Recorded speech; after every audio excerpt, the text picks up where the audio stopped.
Muchas gracias. Continuando con nuestra agenda académica, me permito anunciarles la conferencia Evento Moda 360 Sostenibilidad con la experta Rocío Arias. Mientras preparamos todo para la conferencia, le doy la palabra a Sergio Salamanca, director del clúster de cuero, calzado y marroquinería de la Cámara de Comercio de Bogotá. Adelante. Muchas gracias, mi nombre es Sergio Salamanca, yo soy el líder de la iniciativa Clúster de Cuero, Calzado y Marroquinería. Es una iniciativa que es de Bogotá, conformada por empresarios, instituciones, entidades aliadas y pues cuya Secretaría Técnica ejerce la Cámara de Comercio de Bogotá.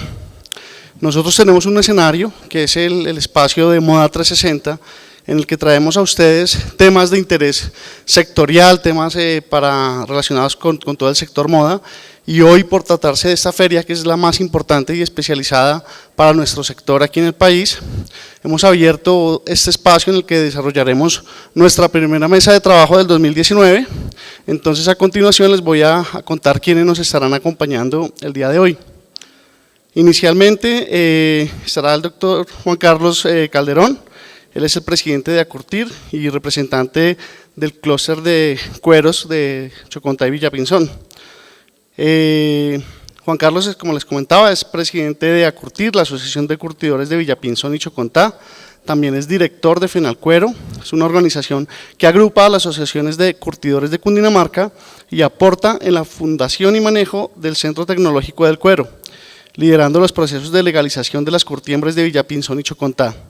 Su formación es como ingeniero químico de la Universidad Nacional de Colombia, experto en procesos de producción en curtiembre. Desde el 2014 se desempeña como gerente general de Biocueros Colombia. Nos acompañará también la doctora Carolina Obregón. Ella es profesora asistente de la Universidad de los Andes, estudió diseño de moda en el taller 5 Fashion Studies en el Parsons e hizo un máster en Arts of Design, Fashion Design and Creative Sustainability en el Aalto University. Fue profesora y directora del programa de diseño y gestión de moda de la Universidad Jorge Tadeo Lozano, trabajó en investigación de mercados para Liverpool Department Stores, así Fashion Merchandising para Gianfranco Ferré. Además fue asistente manager de Alvin Ballet, Coach y Illinois Hoy. También fue asistente de diseño de Nurmi Clothing, Ilt Stewart and Helen Wang, así como consultora de moda para CEO y la Universidad Jorge Tadeo Lozano, y es directora de diseño comercial para Ricardo Pava. Ha colaborado para varios medios, entre ellos The Guardian, la revista Caras, El Espectador. Además fue la investigadora de cabecera de una investigación sobre materiales obtenidos en el Amazonas y nanotecnología para el diseño de textiles, Pre-A Porter. Nos acompaña también el doctor Juan David Castaño Alzate. Él es el vicepresidente de Fortalecimiento Empresarial de la Cámara de Comercio de Bogotá. Él es economista de la Universidad Externada de Colombia, con maestría en Estudios Sociales, Trabajo y Desarrollo de la Universidad de Sorbona en Francia. Fue además director de Desarrollo Rural del Ministerio de Agricultura y Desarrollo Rural, jefe de la Oficina de Planeación de la Financiera de Desarrollo Territorial Findeter y asesor del despacho del Ministro de Ambiente, Vivienda y Desarrollo y gerente nacional de vivienda del Banco Agrario. También se desempeñó como director del programa agrícola y agroindustrial y director de las iniciativas Clúster de Bogotá Región. Nos acompaña también el doctor Néstor Franco. Él es el director de la CAR, es abogado de la Universidad Católica de Colombia, tiene una especialización en Derecho Administrativo y Constitucional. Fue también secretario general de la CAR en el 2012. Además trabajó en la Unidad Administrativa Especial del Sistema de Parques Nacionales y Naturales del Ministerio del Medio Ambiente. Prestó asimismo sus servicios a la Secretaría de Ambiente de Bogotá y a la Embajada del Reino de los Países Bajos como coordinador del programa Fortalecimiento de la Gestión Institucional a través del mejoramiento de la infraestructura de las áreas protegidas de la Dirección Territorial Amazonía y Orinoquía. Finalmente fue asesor externo, secretario general y director general de la Corporación Autónoma Regional de Cundinamarca. Entonces, bienvenidos nuevamente a este espacio que ha dispuesto la Cámara de Comercio de Bogotá en este importante escenario, esta importante feria, la más importante del país para el sector de cuero, calzado y marroquinería. Le deseamos también muchos éxitos al doctor Flores, a la doctora Damari que nos ha invitado a estar acá, Y pues entonces le doy la palabra ya al doctor Juan Carlos Calderón. Muchísimas gracias. Muchas gracias. Buenos días para todos. Gracias, Rocío, por la invitación.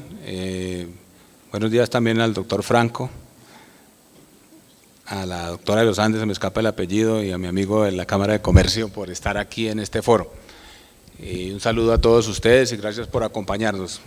Bueno, a mí me invitaron aquí a contar desde la perspectiva mía cómo ha sido un proceso. Para darle un poco de contexto, ya gracias a la presentación de Rocío, pues saben quién soy, pero les quiero recalcar también pues que todavía soy el presidente de Acurtir. Acurtir es una asociación de pequeños y medianos curtidores de Villapinzón, pequeños y medianos en nuestra escala, la escala de Colombia, y soy director de Fenalcuero, una asociación de asociaciones que hicimos allí en Villapinzón con el objetivo fundamental de coadyuvar en el cumplimiento de la sentencia del Honorable Consejo de Estado del 2014 sobre descontaminación del río Bogotá.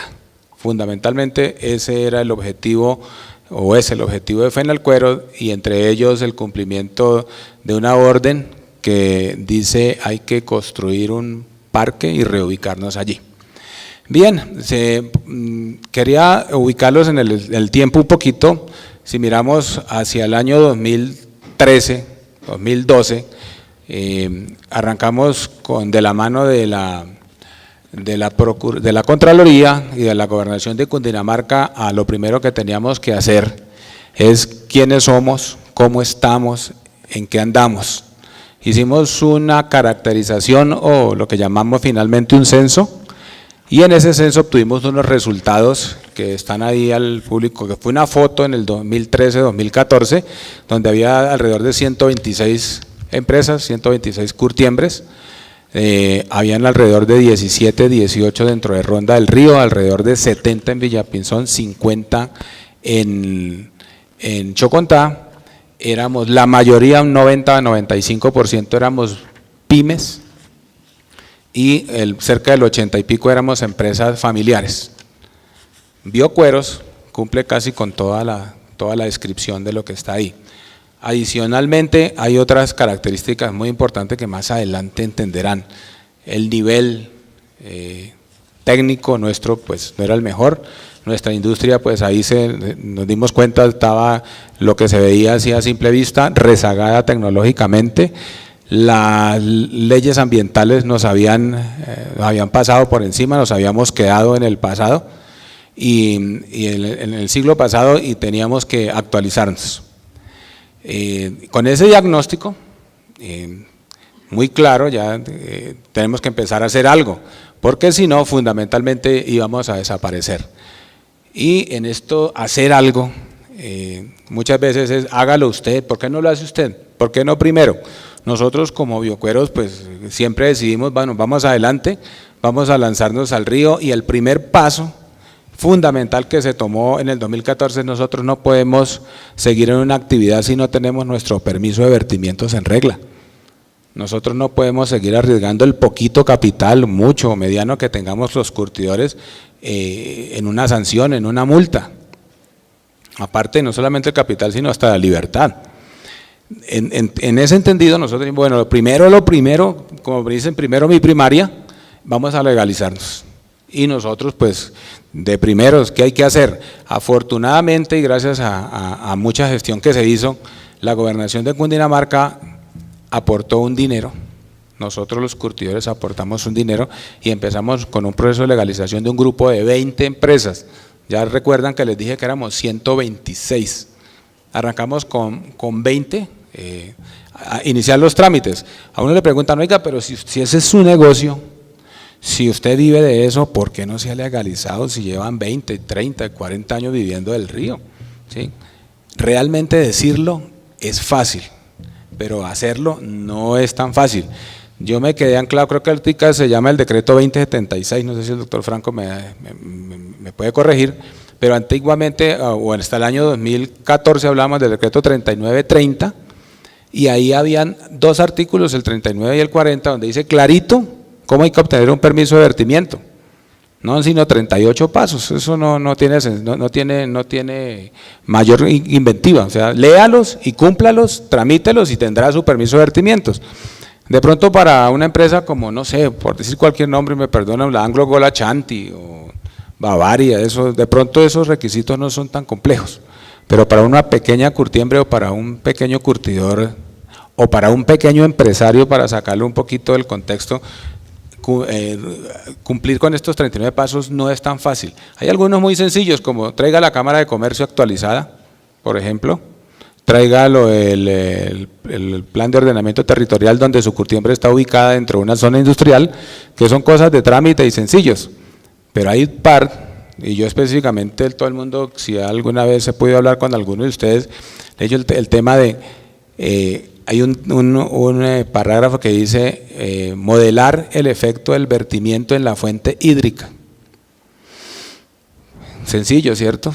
Pero con modelos matemáticos que estén vigentes cuando salió el decreto, que era en el 2010. Resulta que en el país eso no es tan sencillo, y no es tan sencillo hoy todavía. Yo conozco por ahí unos 2 o 3 modeladores, no sé, en la CAR tal vez deben haber otros 3 o tantos hoy, pero en el 2014 estoy seguro que no había ninguno. Ese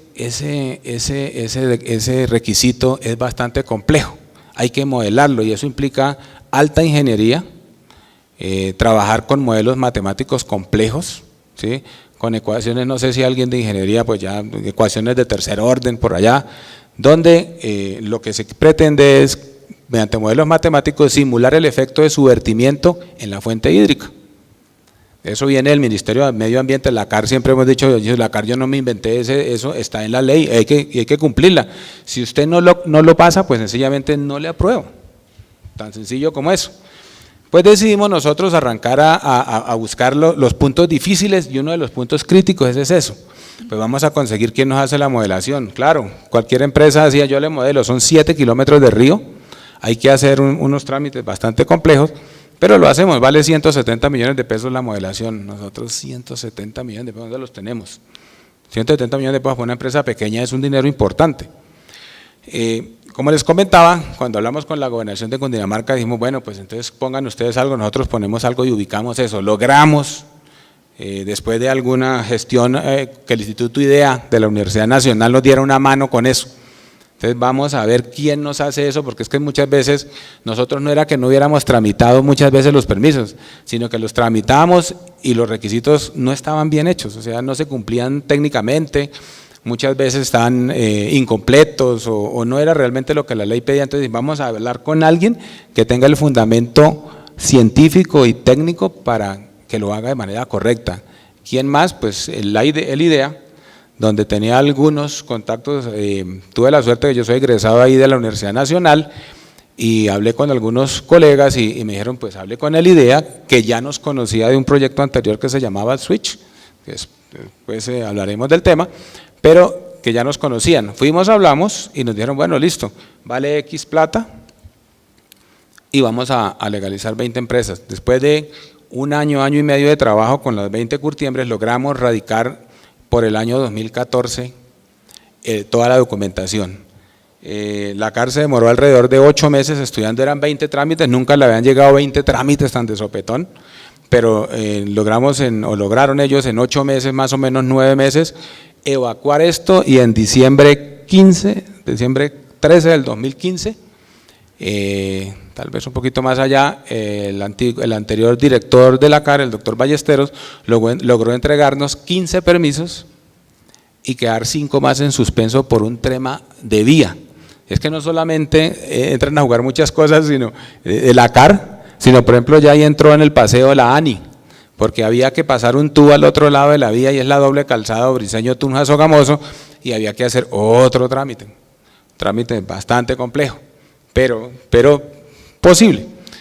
Se entregaron esos permisos y en ese momento pasamos de tener en noviembre del 2015 a diciembre del 2015 de un permiso, pasamos a 15, ya avanzamos.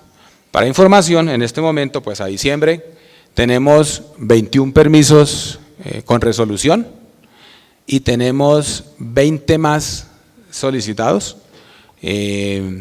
y algunos con estudios, ya con algunos estudios adelantados, que nosotros esperamos ahora, con el compromiso del doctor Néstor Franco, que está aquí, de que le den alguna resolución relativamente rápido, que ya hemos hablado del tema, se erradicaron ya hace el año pasado, y pues el curtidor está pendiente que le digan si se puede, si no se puede, porque digamos es una decisión crítica avanzar.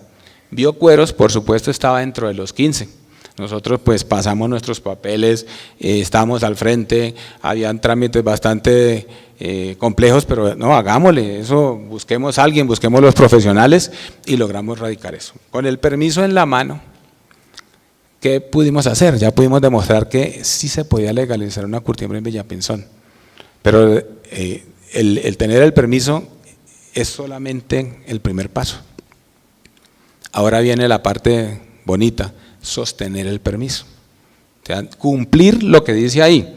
El permiso es un documento en el cual le dice a uno, usted puede vertir, pero puede vertir en estas condiciones, tanto caudal, tanta norma, en estas condiciones, qué va a hacer con los residuos sólidos, qué va a hacer con emisiones, cuándo tiene que caracterizarse, cómo tiene que caracterizarse, en qué condiciones. No es fácil, o sea, no solamente para una curtiembre, porque es que uno siempre se mete que toda esa legislación es para las curtiembres, no, es para cualquier empresa de Ecopetrol para abajo. O sea, todos tenemos que tener nuestra norma y nuestro permiso y todos tenemos que cumplir. El recurso es de todos y eso lo tenemos claro. Nosotros podemos subsistir siempre y cuando cumplamos con el primer paso, tenemos que estar legalizados. Después de hecho eso, Biocueros empezó en el tema de la sostenibilidad. Pero ¿qué es sostenibilidad? De pronto el teórico, los prácticos, los doctores, los que conocen el tema, tienen su definición. Nosotros desde Villapinzón humildemente aportamos tratar de hacer más con lo mismo o con menos. Queremos hacer mejores cueros, fundamentalmente con menos agua, ojalá con menos energía, ojalá con menos productos, pero cumpliendo con la normatividad ambiental. Eso nos garantiza la tranquilidad y poder cumplir, poder hacerlo, poder tener futuro. Uno con una empresa que no está legalizada, tarde o temprano se la van a cerrar y va a estar en problema. Si usted tiene una empresa cumpliendo, no hay manera de que se la cierren a uno o lo saquen del contexto, a no ser por ahí una que otra decisión de los tribunales que a veces lo dejan a uno, digamos, estupefacto, y me refiero a una decisión que tomó la magistrada el año pasado, donde decía que el sector curtidor de Villapinzón tenía que cerrarse, tuviera o no tuviera permiso. Nosotros pues lógicamente no estamos de acuerdo con eso y procedimos a hacer nuestros descargos dentro de la ley. Todavía somos un país de leyes y esperamos que sigamos siendo durante mucho tiempo un país de leyes y lógicamente tenemos de dónde jugar dentro del compromiso, dentro de las leyes, para que eso no sea cierto. En fin, después de tener eso, Biocueros tomó la decisión de la sostenibilidad. La sostenibilidad, uno dice, es muy fácil decirla, pero vaya, hágala. Nosotros, como Biocueros, digamos, ponernos a hacer, digamos, por decir alguna napa negra, calibre 14-16 para marroquinería, atravesada, sostenida, con buena mano, de pronto no somos tan eficientes en hacer eso porque hay otros que lo hacen mejor, unos vecinos, la Colombo, lo hacen mejor. Nosotros decidimos entrar en un mercado de nicho, entonces nosotros es la curtiembre de los diseñadores, hagamos las cosas especiales, hagamos las cosas que no son tan fáciles, las cosas que no son tan evidentes, démosle el enfoque de los que estamos haciendo. Lo primero que se nos ocurrió, hicimos una colección que se llamaba la colección natural. Nuestra parte de diseño se inspiró en el nacimiento del río Bogotá, que es nuestro río de todos, y es que no crean ustedes, pero el primero que nos duele es a nosotros, porque es el que lo tenemos ahí, estamos a 10 o 11 kilómetros del nacimiento del río. Nos inspiramos, Biocueros se inspiró en ese tema, en el tema del nacimiento del río, y lanzamos una colección que representaba eso para empezar a meter en nuestros clientes esa idea, porque aquí vale la otra, toda la sostenibilidad vale por toda la cadena. O sea, no es una cuestión de la proveeduría, no es una cuestión de las curtiembres y menos de las pequeñas curtiembres. La cuestión de la sostenibilidad empieza desde los proveedores, pasando por los manufactureros, pasando por las instituciones, la academia, los organismos de control, los organismos de promoción, hasta los clientes con un consumo consciente. Y Biocuero se embarcó en esa aventura. En ese momento, hace 2 años, sonaba raro. ¿Quién le hacía eso? Nosotros decidimos hacerlo como una decisión individual. Alguien nos tendrá que seguir si las cosas nos va bien. Si nos va mal, pues lógicamente que nadie nos va a seguir. El siguiente paso, dentro del proceso de curtición, todos los que conocen el tema del cromo se ha satanizado. O sea, todo el cuero se curte con cromo y el cromo es un demonio. O sea, el cromo acaba, naturaleza es bioacumulable, causa miles de daños en los organismos vivos. Yo siempre pues soy curtidor y me entenderán, ya les digo, sí, el cuero tiene esos problemas, pero hay 2 tipos de cromo, uno aceptable y uno malísimo. El cromo +6, si se acuerdan ustedes de sus clases de química por allá en el colegio, cromo +6 arriba, la valencia, y cromo +3. Nosotros en las curtiembres trabajamos solo cromo +3, el cromo +6, me he cansado de decirlo hasta el cansancio, no curte. El cromo +6 se usa en galvanostegia, en galvanoplastia, en lo que llaman ustedes recubrimientos. Se recurten esas partes que metal que se ven brillantes, esas cromadas, se hace con ese tipo de cromo. Nosotros no, nosotros hacemos con cromo +3, que tiene avidez por la proteína del cuero, que es el colágeno, y se hace lo que llamamos normalmente cuero. Bien, Biocuero dijo, pues empecemos por ahí a quitarnos ese satán, y empezamos a cambiar nuestros curtidos, empezar a ensayar cómo hacemos cueros sin curtir con cromo. Ya hemos avanzado, no es fácil, productos, y como siempre el tema cuando uno quiere hacer algo nuevo es el costo. Yo le llevo a un cliente muchas veces, yo tengo este producto, está curtido sin cromo, pero lo primero que me dicen es, bueno, pero ¿y eso es más barato? O más, por lo menos igual, digo, no, sale un poco más costoso. Ahí comenzamos a tener problemas porque muchas veces la gente no acepta que guardar, construir para el futuro, empezar a hacer las cosas de mejor manera nos va a costar inicialmente un poco. Y yo siempre pido lo mismo, pues sí, si nos cuesta todo, pero que nos cueste a todos, no solamente a nosotros. Nosotros invirtiendo en mejores productos, mejores procesos, mejores tecnologías, pero cuando uno saca al mercado el producto muchas veces le dicen, no, qué pena, es que yo no. Y ahí viene un pequeño tema que hemos hablado ahí con Cámara de Comercio, el tema del consumo consciente en el clúster cuero, calzado y marroquinería, que yo le he dado mucho énfasis a ese tema, es que tienen que ayudarnos desde los mismos clientes, de la misma cámara, que uno cuando llegue a mostrar su catálogo, sus productos y todo, la primera pregunta que no le miran el catálogo y le preguntan a uno, bueno, ¿y a cómo este cuero? Yo creo que la primera pregunta para que seamos, por lo menos todos, estar en el mismo riel es, oiga, ¿usted tiene permiso de vertimientos? ¿Su curtiembre sí está cumpliendo con el medio ambiente? ¿Tiene mitigados sus efectos? Después de hecho eso, sí hablemos de precios, hablemos de moda, hablemos de todo eso. Pero si al principio lo sacrifican a uno de una vez con el precio, porque desafortunadamente cuando hay grupos que estamos en esta carrera de cumplir, hay gente que desafortunadamente, o compañeros que desafortunadamente no han creído en el tema y no están en el mismo riel, y lógicamente generamos una diferencia ahí de costos, donde ellos tienen por el momento una ventajita, donde ellos pueden vender a unos pesos menos que lo que vendemos nosotros, porque los costos ambientales hay que interiorizarlos y uno los piensa recuperar vía precio, no tenemos otra manera de recuperarlos, a no ser que este no es un país de subsidios, pero que dijeran, bueno, si usted está trabajando por la sostenibilidad, va a tener un apoyo X o Y o Z, que no creo que sea el caso pronto, ni en el futuro cercano.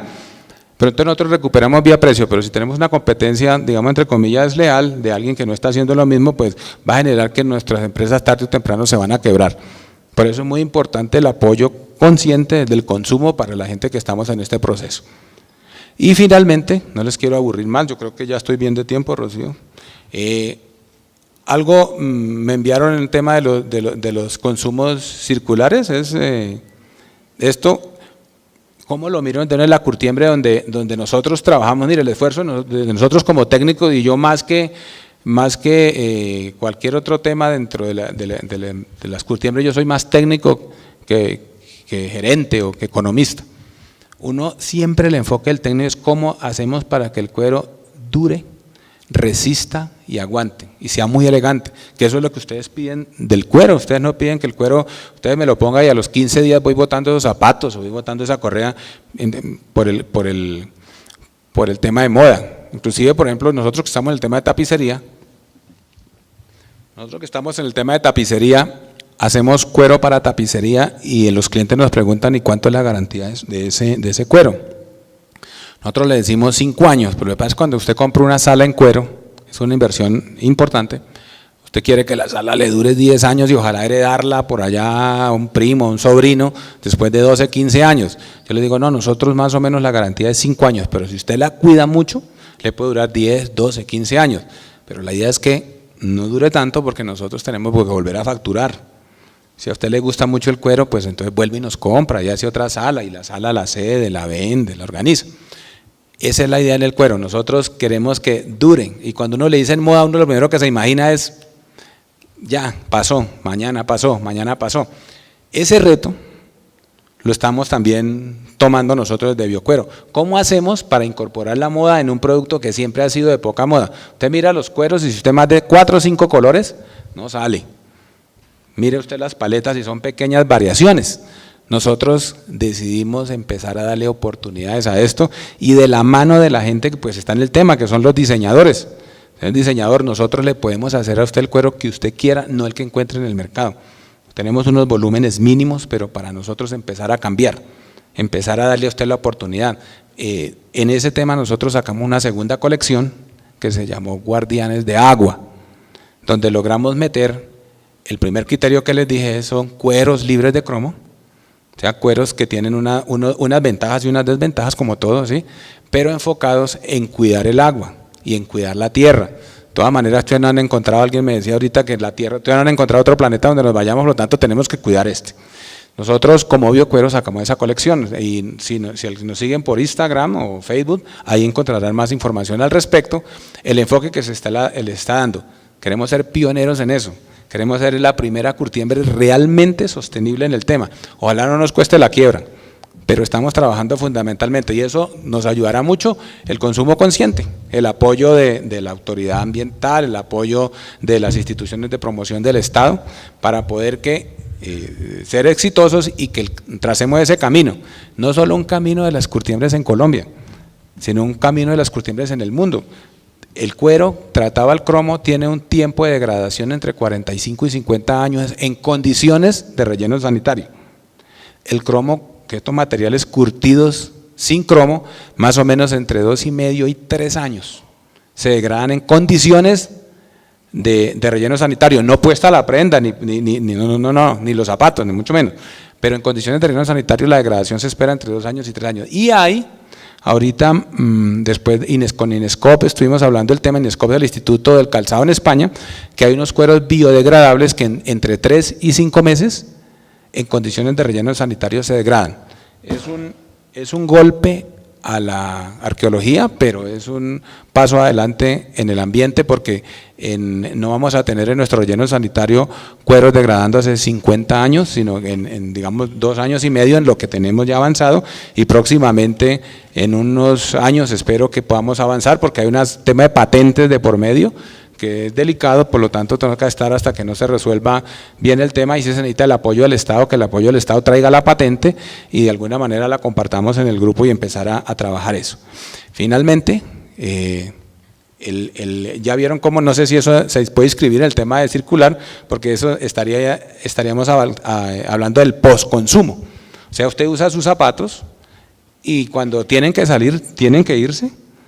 Tienen que ir al relleno sanitario, ya sus zapatos no van a estar guardados en el relleno sanitario 50 años, sino solamente 2 años y medio, 3 años tal vez, y más adelante esperamos que solamente en 3, 4 meses por lo menos la parte de cuero, en 3 años, en 3 meses, 4 meses, ya se haya degradado lo suficiente para que no sea un problema. El tema, para despedirme quería decir el tema de la norma. Estoy aquí, eso lo aprovecho porque está el doctor Franco aquí, yo con él lo he comentado muchas veces. Nosotros tenemos unas normas que es en qué condiciones podemos vertir y hay unos parámetros y tenemos una norma que nos lleva a la mayoría hasta el año 2020. En el 2020 se pegó una apretada bastante interesante. Lo que yo sugiero desde ahorita es cómo vamos a revisar el tema para que esa norma no vaya a significar que los que estamos en el proceso nos ahoguemos o nos salgamos del proceso. Solamente es ese detalle. Muchas gracias y muy amable por la invitación. Muchas gracias, Juan Carlos.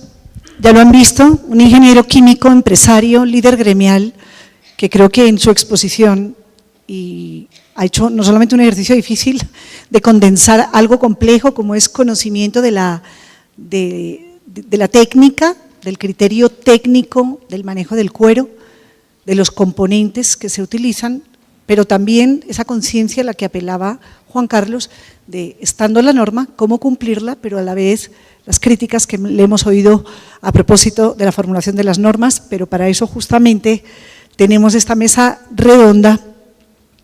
Se me permiten, con 3 autoridades, utilizar la palabra autoridad, porque en este tema de sostenibilidad estamos en una fase donde poco a poco se están socializando los términos, los conceptos de qué significa ser sostenible, de qué significa generar un impacto ambiental, un buen impacto económico, un buen impacto social, de cómo crear consumidores conscientes. Hasta ahí las palabras.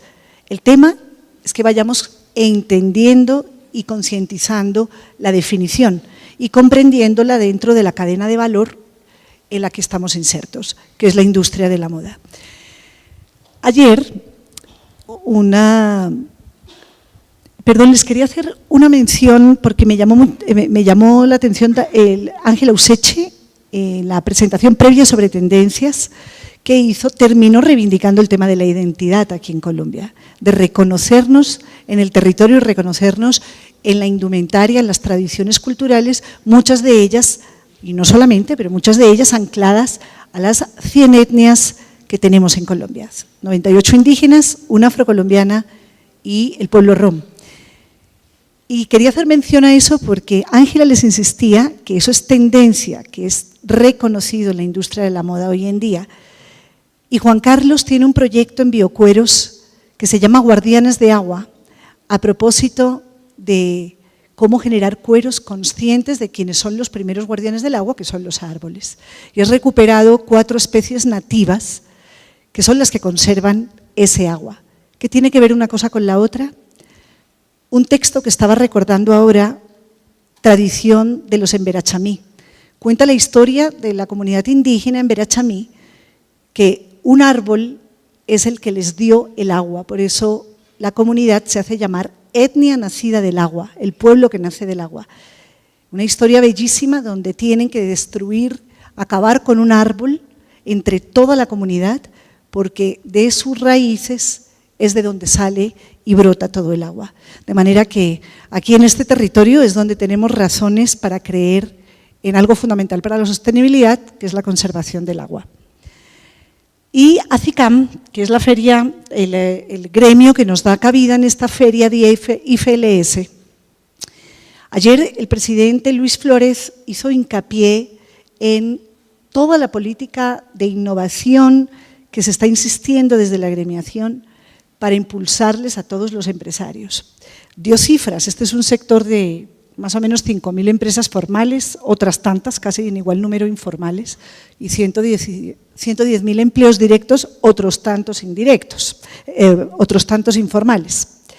En ese contexto insistía el señor Flores en cómo este año ACICAM pretende incorporar a través de la apuesta del programa de transformación productiva del Ministerio de Comercio, ya no a 154 empresas, que son con las que ha entrado trabajando, sino 1.000. 1.000 es el reto. 1.000 empresas del sector del cuero certificadas a través del proyecto de transformación productiva por innovadores y por buenas prácticas. Y leyendo los informes de las ferias del año pasado, de ediciones anteriores de IFLS, elaboradas por consultores independientes, me llama la atención mucho, poderosamente, que uno de los capítulos que señalan en alerta roja estos consultores independientes es que poco se observa en las ferias la innovación. Quisiera empezar por ahí, porque si algo se caracteriza poder entrar a hablar de sostenibilidad y considerarlo desde el ámbito ambiental, académico y de negocios, es que tanto se vuelve el empresario interesado en innovar, en desarrollar su modelo de negocio con unos criterios de sostenibilidad, algo que está pidiendo el mercado. Le quería preguntar al señor Néstor Franco, director de la CAR, que como abogado que ha estado, diría yo, metido en bosques toda la vida, porque usted, digamos, entró al bosque y no salió. Creo que no va a salir, y menos ahora, porque mucho tiempo trabajando en la CAR y hoy ya al frente de la entidad. ¿Qué le ha dejado esa experiencia, más primero a título personal, a usted, a Néstor Franco, esa experiencia de bosque, de estar en contacto con el medio ambiente, con su problemática, con sus dificultades, con el reto que significa? Hablar sobre esto para muchos aquí será nuevo, pero para usted no. ¿Qué le han dejado los bosques? Bueno, muchas gracias por la invitación. Me disculpan el tono porque estoy afectado de garganta. La sumatoria de la experiencia de estar uno en el sector ambiental se resume en la foto que está publicando El Tiempo hoy o cualquier periódico y en la enorme tragedia que está viviendo el país con el río Cauca. O sea, si alguien dudaba de que la sostenibilidad es necesaria para cualquier desarrollo de la actividad humana, incluida la actividad industrial, eso solamente que mire lo que está pasando en un río Cauca, sobre el cual ayer transitaban 444 metros cúbicos por segundo caudal medio, o sea, en época de estiaje. Y a esta hora del día le están transitando solamente menos de 40 metros. Entonces, la experiencia recaudada por cualquiera de los que estamos en el sector no necesita mucha tinta, sino únicamente el testimonio que está puesto a la vista de cada uno de ustedes y que incita a la necesidad de reflexionar sobre si las actividades que desarrollamos son o no sostenibles.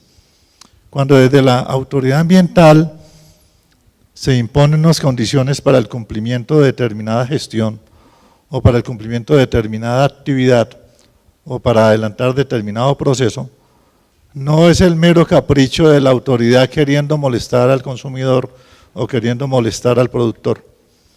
Es simplemente el mero desarrollo de los escenarios posibles para hacer compatible la actividad productiva humana con la sostenibilidad territorial o con la sostenibilidad ambiental. Entonces, en breve suma, el ejercicio o el tránsito del suscrito en el panorama ambiental queda resumido simplemente en la foto absolutamente catastrófica que ustedes en redes pueden consultar en este momento, donde ven el enorme daño que le hace a la sostenibilidad proyectos que son insostenibles.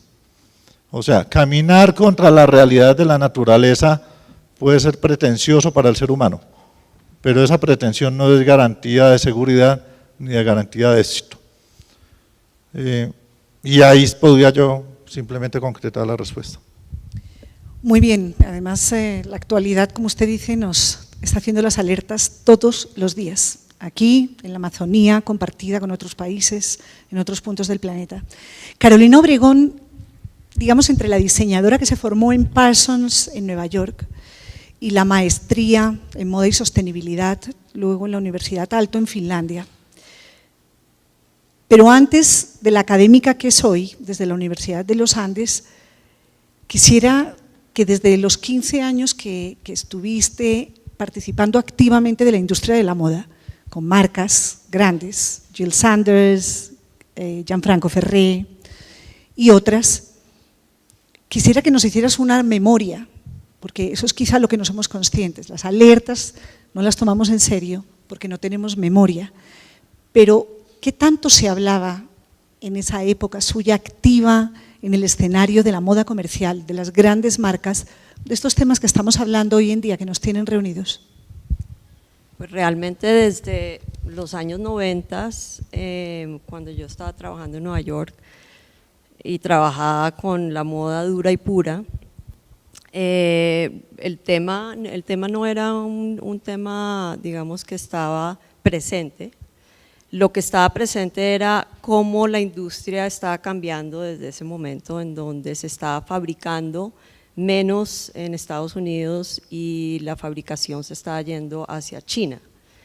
Y esa era más que todo la preocupación, ¿no? De cómo estaban cambiando los procesos de diseño, y uno como diseñador se está alejando más y más de la producción. Entonces, digamos, mi recorrido en el mundo de la moda y llegar a ser una persona que yo me considero sostenible en mi diario vivir, porque pienso que esa es la forma en que nosotros podemos realmente hacer un cambio desde lo personal. Siempre había tenido como una preocupación de que lo que yo estaba haciendo no estaba haciendo nada, digamos, estaba haciendo cosas bonitas, pero no estaba, no sé, tenía una idea de cambiar el mundo, de alguna manera. Entonces, mi preocupación fue una preocupación personal, y a través de buscar otros medios de poder generar el diseño, porque yo creo que el diseño es una forma en que nosotros podemos apoyar a la sociedad, y se viene a colación que este año se cumplen los 100 años de la Bauhaus, y la Bauhaus empieza y dice: nosotros somos diseñadores para cambiar la sociedad hacia algo bueno. Y en esa búsqueda es que yo me he encontrado en un momento en donde como diseñadora estamos buscando nuevas oportunidades, y yo creo que este es el momento para hacer diseño, porque nosotros los diseñadores realmente estamos viendo cómo a través de todas estas problemáticas ambientales, sociales, económicas, hay oportunidades. Y creo que no es tirarle el dedo el que usted hizo esto mal o usted lo está haciendo de una forma incorrecta, sino cómo poder aplicar herramientas para poder mejorar esos procesos y poder tener menos impacto. Entonces es un momento increíble para el diseño, y pues yo estoy súper contenta de encontrarme en este momento. Coincide mucho con el escenario político empresarial. Ayer justamente el señor Flores, presidente de ASICAM, hacía insistencia en que esta feria ha querido abrirse justamente al estímulo de los nuevos diseñadores del país, que ya perciben los desafíos del mercado, justamente para que se puedan concentrar en incorporar materiales tradicionales y nuevos y generar nuevos diseños. En el escenario político, el presidente Duque me llamó la atención porque también hizo mención en sus noticias de apoyo al empresariado, en la idea de que el empresariado sienta que tiene facilidades, que va a haber una serie de políticas públicas implementadas para que no se sientan estrangulados. Hay unos temas en la reforma tributaria que van a incidir en eso, justamente porque el argumento es que el empresario se pueda concentrar, y que en el caso del cuero y del calzado se puedan concentrar en diseño. O sea que creo que aquí vamos bien enlazados. Y con Juan David Castaño, que es vicepresidente de Fortalecimiento, gracias, qué pena, Fortalecimiento Empresarial de la Cámara de Comercio de Bogotá, quería preguntarle como economista que es de formación, esta variable de la sostenibilidad, tengo entendido que es reciente para los economistas también tenerla en cuenta, y básicamente ustedes con lo que trabajan son con variables, para poder predecir ese futuro que se nos devuelve psicológicamente a los demás, a la sociedad en general. ¿Qué tan relevante ha sido la sostenibilidad, digamos, como variable desde la economía aquí en Colombia para tomarla en serio, para que eso empiece a incidir de verdad? Bueno, primero un saludo pues a todos, muchas gracias por acompañarnos en esta conversación. Rocío, muchas gracias por la invitación. Yo te voy a intentar contestar la pregunta como en dos vías. Una conversación mucho más de desarrollo económico y en una aterrizada mucho más una dinámica empresarial o microempresarial, digamos, como uno se pueda aproximar a esto. Desde el punto de vista de desarrollo económico, efectivamente la sostenibilidad yo creo que ha sufrido recientemente, digo recientemente, los últimos 10, 15 años, una conversación muy interesante, porque se encontraban diferentes palancas que jalonaban el desarrollo y siempre se entendía, por lo menos, digamos, era como las posiciones que más preponderaban, era que todos estos temas ambientales podían hacer más bien un hándicap en ese proceso de desarrollo empresarial, cuando uno le ponía a que se desarrollaran esas actividades dentro de un marco normativo. Digamos, estaba mucho más presente en la conversación esa visión de extraer, digamos, y no tanto, digamos, un marco normativo que, como lo decían ahorita, pues es muy importante para garantizar el bienestar no solamente de la persona que lo está extrayendo, por decirlo así, sino de todos los que vivimos acá. Pero recientemente hay un cambio muy interesante en esa, yo no sé, y no me voy a atrayar acá para no aburrirlos en la conversación, pero la gran diferencia entre una agenda de desarrollo del milenio, que fue la primera agenda de desarrollo mundial de la ONU, y los objetivos de desarrollo sostenible, y nos podríamos también dedicar en mucha de la conversación acá, y por eso ahí entro más en el pedazo del rol que el sector privado, del rol de la microeconomía tiene que jugar ahí. Es que ese cambio entre una agenda de desarrollo del milenio y los objetivos de desarrollo sostenible realmente es cambiar el foco de la intervención en una intervención más pública, incluso, digamos, muy sustentado sobre temas académicos, a que el foco de la intervención sea el aporte que el sector privado tiene que dar hacia los temas de sostenibilidad. Y yo creo que eso es un cambio muy importante, porque además el empresario per se digamos que no piensa en la sostenibilidad como un factor de su competitividad, o por lo menos no lo venía haciendo.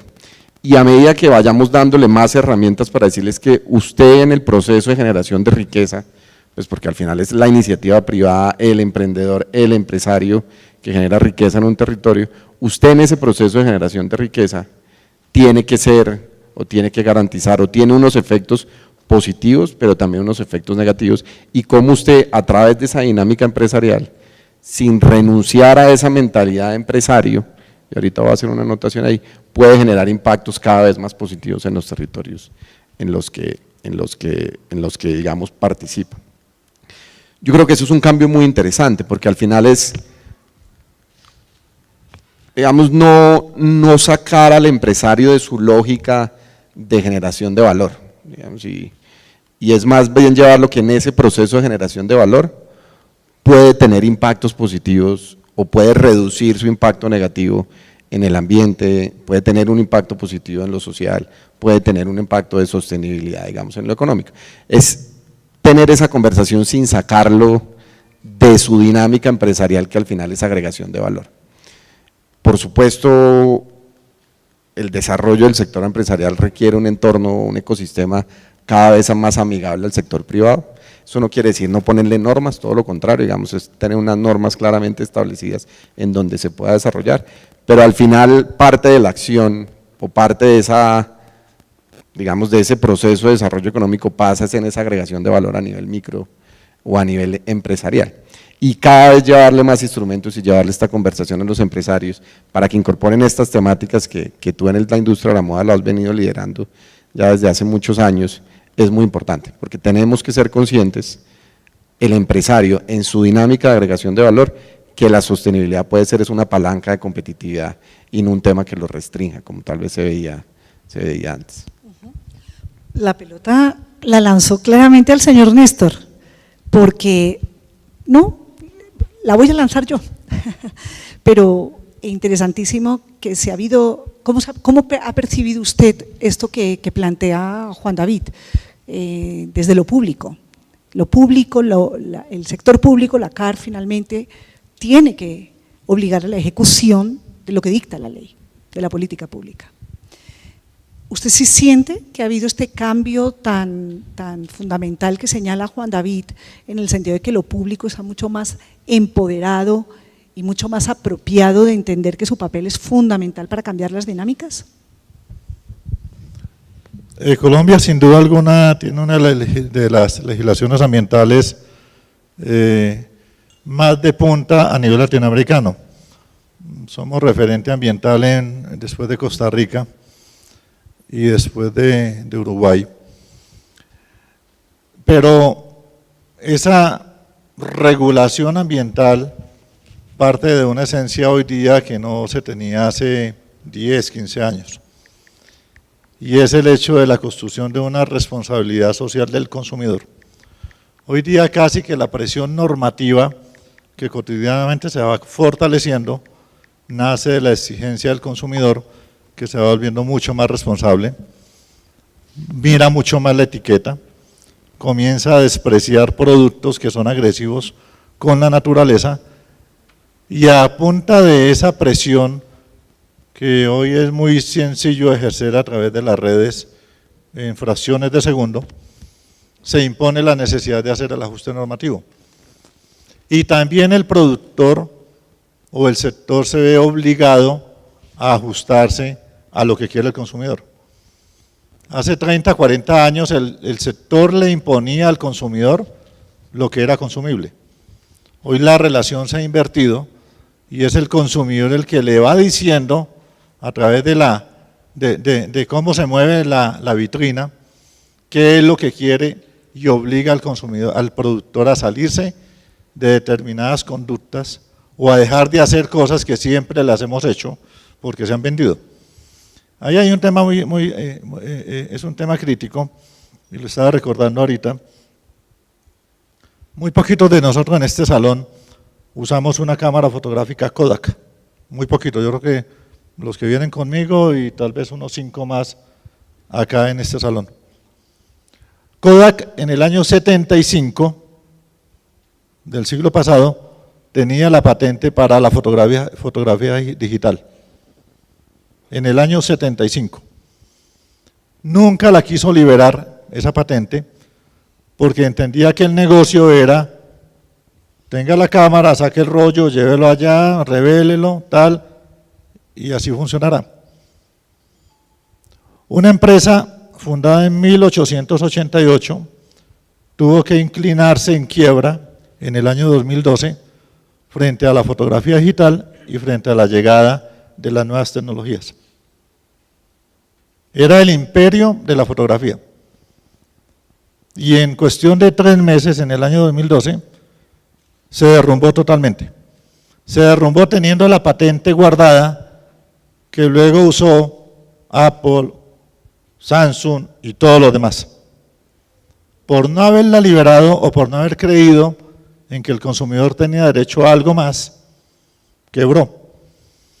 Y por eso cuando ustedes colocan acá como lema del evento ferial el concepto de la innovación, impone la necesidad de saber leer muy bien qué quiere el consumidor y qué está pasando en el mercado, y no perseverar en que la actividad de curtido tiene que hacerse tal cual como se viene haciendo hace 50 años. Perseverar en esas prácticas a contracorriente resulta excesivamente peligroso.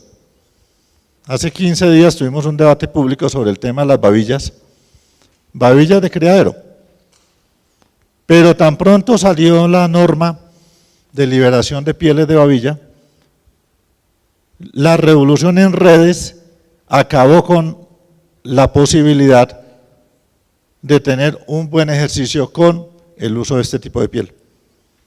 Independientemente que al consumidor se le explique, comienza él a rechazar productos que no van con lo que hoy pide el consumidor. Ese es el gran reto que se tiene.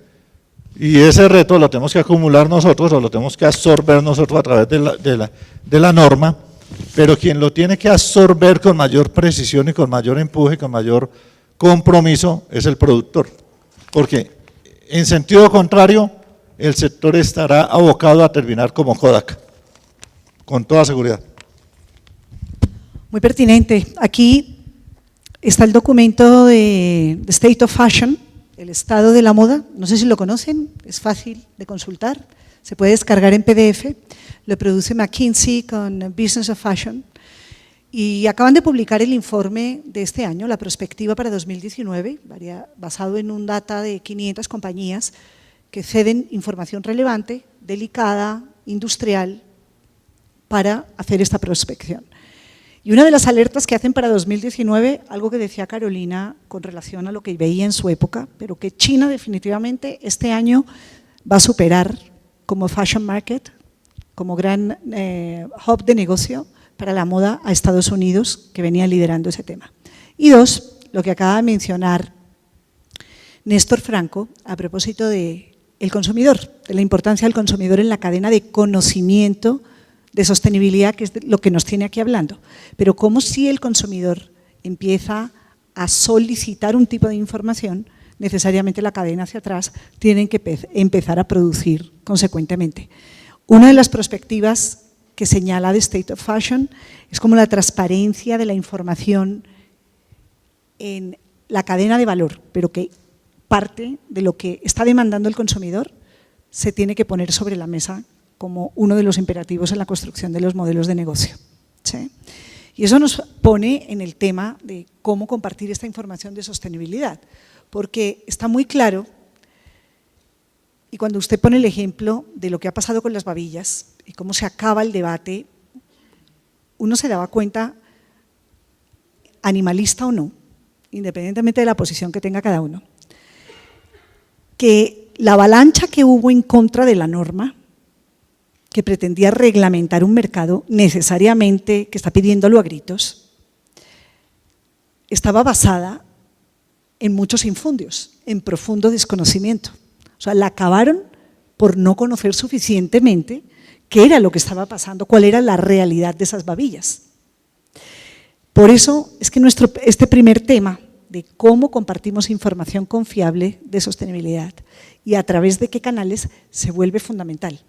Porque hoy en día estamos expuestos a compartir de esta manera tan peligrosa. Yo no sé, Carolina, usted al frente de sus alumnos en la carrera de diseño de la Universidad de los Andes, ¿cómo traslada, a propósito de cómo compartir información sobre sostenibilidad, esta realidad que describe Néstor, la conciencia de cómo funciona el sector de la moda y la responsabilidad de formar a futuros profesionales con una conciencia sostenible en la que tienen que tener básicamente y sobre todo interés por saber primero y a qué fuentes recurrir? ¿Cuáles son como los elementos centrales donde usted comparte con sus estudiantes y hace hincapié en formarse de manera correcta para opinar y ser luego profesionales sostenibles?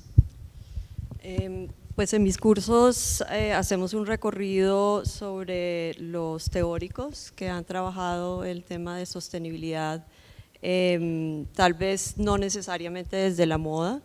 Empezamos por un recorrido viendo la temática del Club de Roma, que se fundó en el año 72, donde ellos empiezan a decir, son unos pensadores ambientalistas, y empiezan a decir que en la forma en que se está produciendo en ese momento, el mundo va hacia un momento difícil, que es lo que estamos viendo ahorita.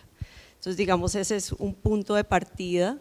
Vemos también a un personaje austriaco, un diseñador que sacó un libro también en los años 70, que se llama Diseñar para la realidad, es Victor Papanek, se lo recomiendo, en donde él empieza a decir desde este momento en cómo se debe diseñar de una forma sostenible, en donde se debe tener en cuenta todo el ciclo de vida, desde la extracción hasta el postconsumo. O sea, lo que estamos hablando ahorita de la circularidad no es un tema nuevo, es un tema que lleva un buen tiempo.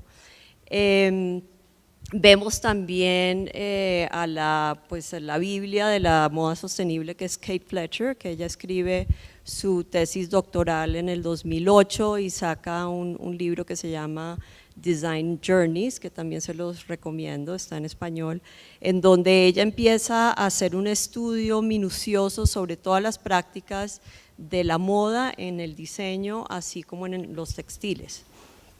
Entonces, a través, digamos, de toda esta información y de todos estos teóricos, empezamos a ver el tema práctico, porque pues obviamente no nos podemos quedar ahí. Entonces, lo que hacemos es traer a colación, y se había mencionado anteriormente, las 17 metas de las Naciones Unidas, que anteriormente esas 17 metas se visualizaban más hacia el 2040, ahorita las estamos viendo para el 2030. Estamos también trabajando con lo que se llama el upcycling. No vemos el reciclaje como una herramienta poderosa como que se quiere vender, sino vemos cómo podemos, a través de la economía circular en todos sus ejes de producción, se puede mejorar la cadena en todo el tiempo. Entonces, lo que estamos tratando en este momento, y como había mencionado anteriormente con el tema de que me emociona ser diseñadora, estamos en un momento en donde traemos biólogos, científicos, y hacemos un trabajo con diseñadores. Entonces es cómo podemos cambiar los materiales. Estamos buscando materiales que no provengan de animales. Pues tal vez este no es el momento, pero creo que hay muchas casas de moda que están buscando materiales que no provengan de animales. Por ejemplo, Stella McCartney es una de las primeras que empieza a trabajar con materiales que no son, que son materiales novedosos, que vienen de la biología. Y también ahorita la casa Kering, donde está Gucci, y están también diciendo vamos a hacer unos cambios, y unos cambios es alejarnos de esos materiales.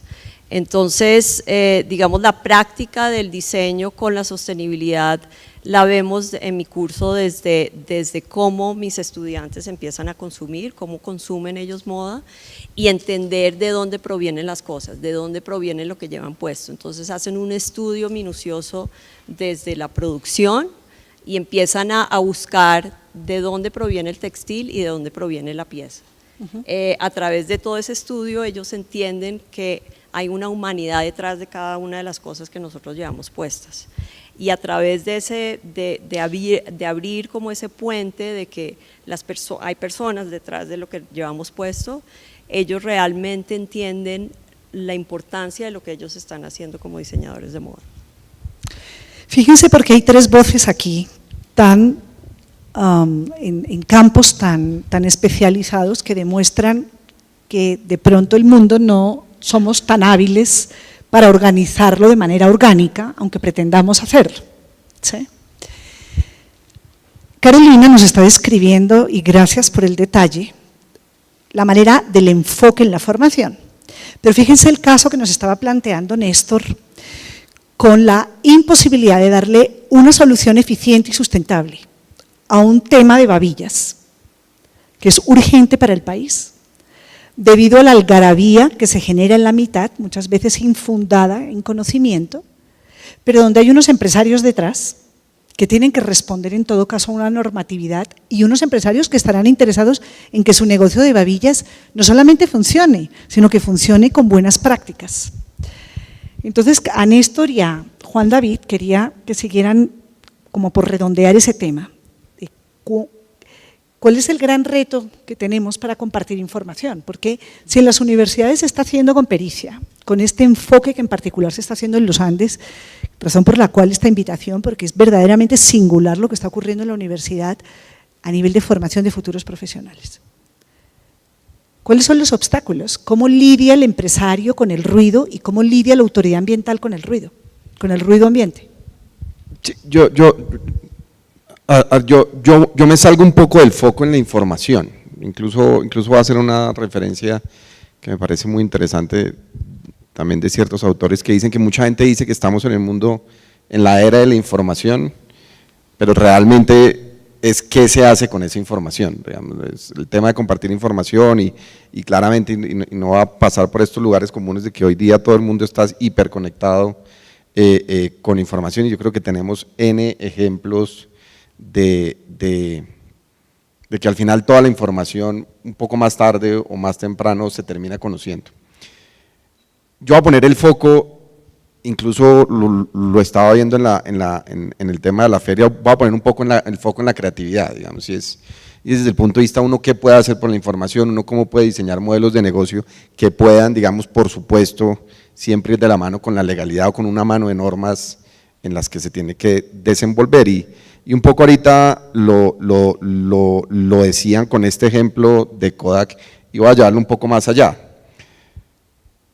al final lo que está detrás, o por lo menos así lo vemos nosotros, de un buen modelo de negocio, digamos, o de un modelo de negocio exitoso, es que la gente, o que el emprendedor, o que los empresarios, y ojalá me reciban este consejo el día de hoy, se enamore más del problema que quiere solucionar que de su producto, digamos.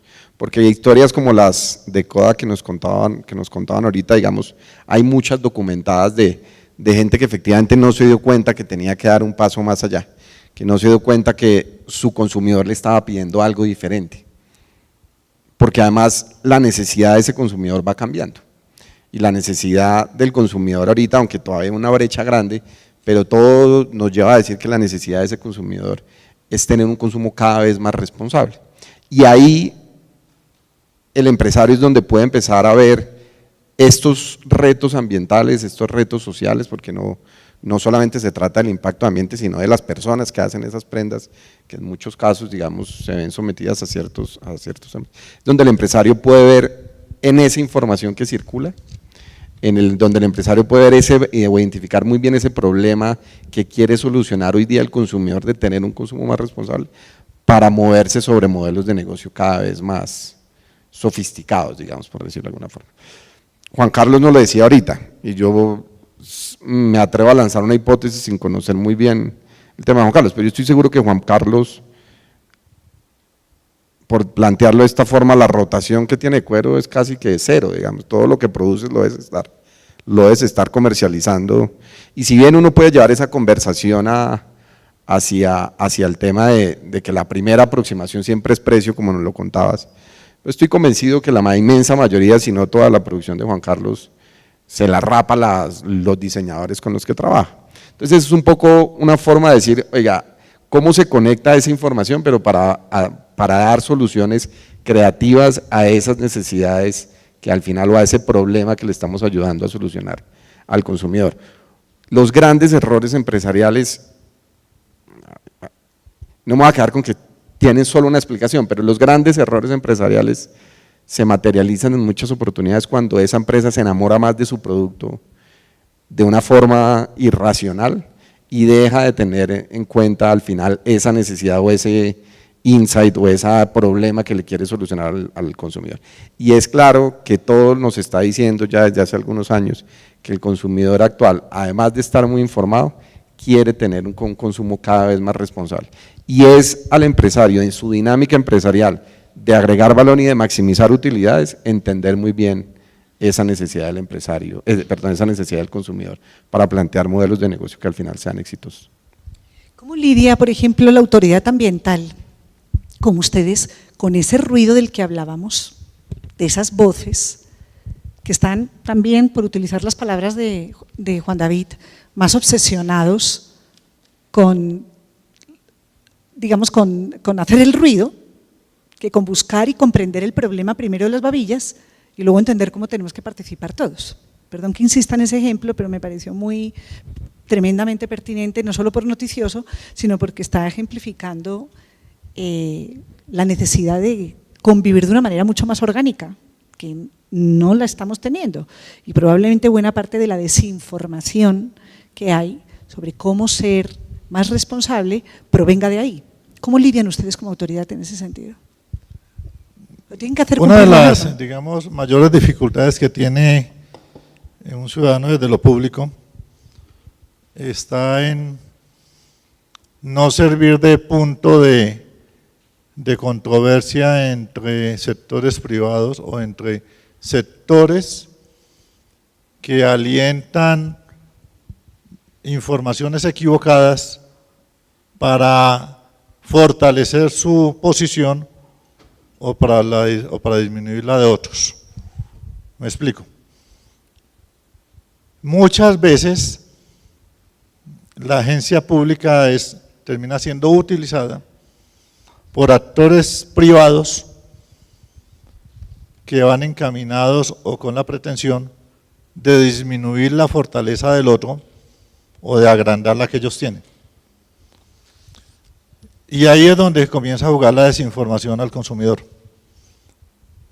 Acá, en sentido contrario a lo de Kodak, la gran mayoría de ustedes usan jeans, pero la industria del jean nunca ha sido cuestionada en Colombia.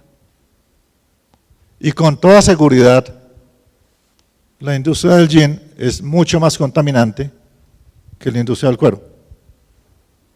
Pero en el colectivo, el imaginario es que el curtido de cuera genera una enorme afectación. Sí la genera, sin duda alguna. Y si se persiste con el uso de cromo y con el uso de las técnicas tradicionales, va a seguir siendo repudiada. Pero la industria textil en general tiene un alto componente de contaminación.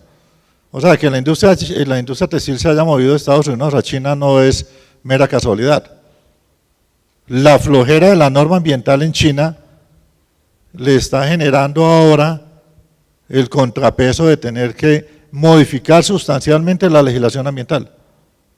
Y lo que era barato producir ahorita en China, en los últimos tiempos va a ser y va a seguir siendo mucho más costoso porque la norma ambiental se va y se está ajustando mucho más en atención a que ya se han dado cuenta del enorme daño que tiene industrias de esta índole sin regulación alguna. Entonces digamos que el problema de la autoridad es que nos toca jugar en las aguas del sector privado. Finalmente el regulador de lo privado es el Estado, pero no pocas veces hay juego sucio en el sector privado para estigmatizar sectores y a partir de allí a tratar de que alguien salga con las manos limpias. Entonces cuando alguien dice, bueno, cuénteme la fórmula de la Coca-Cola, por ejemplo, nadie la quiere revelar, no la revelarán. El día que se revele, con toda seguridad la gente pasará a tomar agua, con toda seguridad. O en el momento en que se diga cuál es la fórmula secreta que tiene cualquier otro producto que sea de consumo masivo y que se mantenga oculto al consumidor. El día que el consumidor lo descubra, ese día se cae esa fórmula, se cae el producto y saldrá alguien avante con otra alternativa que es totalmente sostenible. Entonces digamos que a uno desde lo público le genera mucho malestar el pensar que no, es que el Estado es el que quiere apretar, que el Estado es el que no deja hacer o el Estado es el que impide. No, el Estado corresponde, el Estado es el tinglado donde las fuerzas privadas se dan su debate, muchas veces lo hacen de manera ética, muchas otras veces lo hacen de manera antiética y el Estado tiene que tomar decisiones.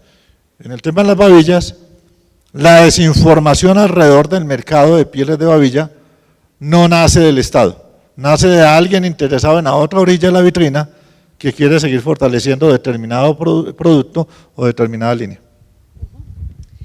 Carolina mencionaba un proyecto de Stella McCartney que proviene de, primero esto, de Milo, ¿no? Una fibra creada por dos compañías, por Bold Threads y Ecovative, que se unieron básicamente para crear a partir de un hongo, de las células del micelio, una nueva fibra, una fibra que tiene revolucionado el mercado, que ha tenido una evolución muy interesante, pero que llega a la industria del cuero, a lo que nos tiene aquí reunidos, con una propuesta y una alternativa en nuevos materiales, con una caracterización, y es que esas cualidades que le asignaba al cuero Juan Carlos en su presentación, de suavidad, de durabilidad y por supuesto de elegancia, parece ser que la tiene. Stella McCartney está embarcada en un gran proyecto con Falabella y esta es una fibra muy esencial que va a utilizar para unos bolsos. Le quería preguntar intimidades de este proyecto a Carolina Obregón, porque aquí donde la tenemos es un lujo, porque ha sido la profesora líder, junto con otra colega de la Universidad de los Andes, bióloga, con un grupo de estudiantes se hicieron acreedores de un gran premio en Nueva York que les permitió tener una experiencia compartida con Stella McCartney por el trabajo justamente de investigación en biodiseño que están adelantando en la Universidad de los Andes. Entonces, intimidades de este proyecto, y les dejo pensando a los contertulios en el gran tema que sí quiero que nos metemos a continuación, que es el de la transparencia como buenas prácticas, para enlazar con lo que veníamos hablando. Bueno, sobre este proyecto, pues estuvimos en Londres hace ya 3 semanas en donde los estudiantes, como menciona Rosy, ganaron un premio del Biodesign Challenge que se da en el MoMA en Nueva York, y era una convocatoria que se dio Stella McCartney, PETA y Stray Dog Capital en búsqueda de un reemplazo de la lana. Ustedes se preguntarán, pero ¿por qué la lana? ¿Por qué la lana? Si la lana, pues las ovejitas las cuidamos, ¿no? Las esquilamos. Y es como tú mencionabas con el tema del denim o del jean, en donde las prácticas industriales a nivel masivo es donde hay un impacto hacia los animales, el medio ambiente, la sociedad. Entonces, Stella McCartney en un momento dado se dio cuenta que la lana que ella estaba utilizando de Argentina, de Nueva Zelanda y de Australia tenían un gran impacto sobre la oveja.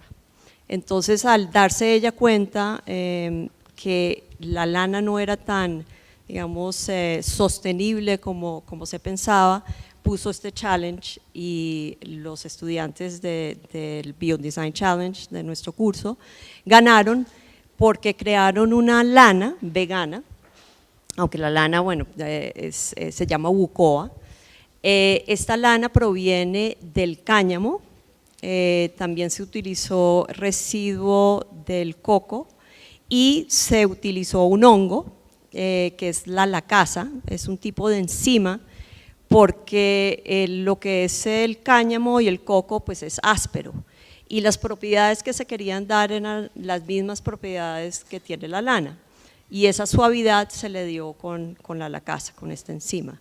Entonces ellos con este proyecto lo llevaron a Nueva York, ganaron, y parte del premio era visitar Stella McCartney. Entonces fuimos y muy afortunados, una empresa increíble, o sea, me quito el sombrero porque realmente lo que ellos están haciendo es revolucionario y llevan muchos años haciéndolo, desde que ella fundó su marca en el año 2000. En el primer momento dijo, pues yo no voy a usar nada animal, y pues viene de sus papás que son vegetarianos. Ella, una persona muy consciente, decide que una marca de lujo no debe usar materiales que provienen de animales. Claro que esto es, digamos, es un tema complejo porque pues, en el lujo es donde más se utilizan, digamos, los materiales provenientes de animales. Entonces, en búsqueda de nuevas soluciones, crean lo que se llama Milo, y Milo es interesante porque Milo es un micelio, es un hongo que crece debajo de la tierra, es como debajo del pasto, y seguramente lo han visto en muchas oportunidades, es como unos hilitos. Imagínense lo que pasa con, no sé, una fresa. Cuando se empieza a pudrir la fresa le salen como unos hilitos blancos, eso es lo que es el micelio. Entonces Both Threads se asocia con esta otra compañía y empiezan a trabajar con este hongo y a controlar el hongo, y crean, es un tema secreto porque no lo dijeron, crean este cuero, y el cuero tiene las mismas propiedades que el cuero animal, que es absolutamente increíble. Lo bonito de todo este trabajo es que Stella está ahorita buscando nuevos materiales y haciendo un apoyo y tratando de que nuestra industria tenga unos cambios, pero esos cambios se deben dar con o sea, que sea la academia, que sea el gobierno y que sea la industria. Es importante ver que esa es la nueva visión del diseño, es donde podemos compartir todas estas visiones, y nosotros desde la academia estamos haciendo unos grandes cambios y creemos que con el apoyo de la industria y el apoyo del gobierno podemos realmente ser unos precursores de nuevos materiales, y yo creo que Colombia tiene unas grandes oportunidades en este nuevo momento que está pasando en el diseño. Néstor, usted en una conversación previa que tuvimos fue muy enfático en señalarme que definitivamente los empresarios, usted es muy consciente y llama mucho la atención que un servidor público justamente esté pensando casi al lado de los empresarios, ¿no? O como un empresario, para entender que no pueden solos, que para hacer cambios justamente en la economía de escala y cambios fundamentales en sus modelos, necesitan del concurso intersectorial. ¿Sí? Pero frente a un ejemplo como este, que viene a dar respuesta mucho a Stella McCartney, debe ser una obsesionada por el problema, evidentemente, y no por el producto. En este momento, usted, por ejemplo, a la Cámara de Comercio, digamos, le diría que como autoridad ambiental, entendiendo que hay una oportunidad de negocio enorme, que usted la tiene calibrada también para el crecimiento del sector cuero. Digamos, esto no son especulaciones ni contentillo para los empresarios. Hay una potencialidad de crecimiento enorme del sector. Ayer el presidente Duque inclusive anunciaba cómo quiere llevar a París, al centro F de comercialización, el gran hub que se está armando, a empresarios del cuero, empresas certificadas que pueden llegar a ese mercado de China, que allí no les está funcionando por esos altos costos, pero podría llegar inclusive hasta allá a satisfacer demanda, justamente darle la vuelta al funcionamiento del mercado a como ha sido hasta ahora. Pero todo eso no va a pasar si el empresario se siente solo o actúa solo. ¿Me puede seguir metiendo la cucharada? Acá hay dos ejes. El productor haciendo producción más limpia y el consumidor consumiendo responsablemente. Nosotros desde hace 6 años, 6, 7 años, venimos trabajando con la Universidad de los Andes y venimos trabajando con Cámara de Comercio, con CAEN, bajo el criterio de que tenemos que hacer alianzas desde lo público, con la academia y con el sector privado, para tratar de cambiar el paradigma de que yo curto, le entrego el cuero al transformador, ahí termina mi responsabilidad, luego el transformador le entrega su producto a la vitrina, ahí termina la responsabilidad y luego la vitrina la pone al consumidor y actúan aisladamente. La propuesta es una propuesta muy sencilla, la hemos trabajado con el profesor Bar y con todo el equipo de los Andes, y es la figura del encadenamiento productivo o las cadenas de valor.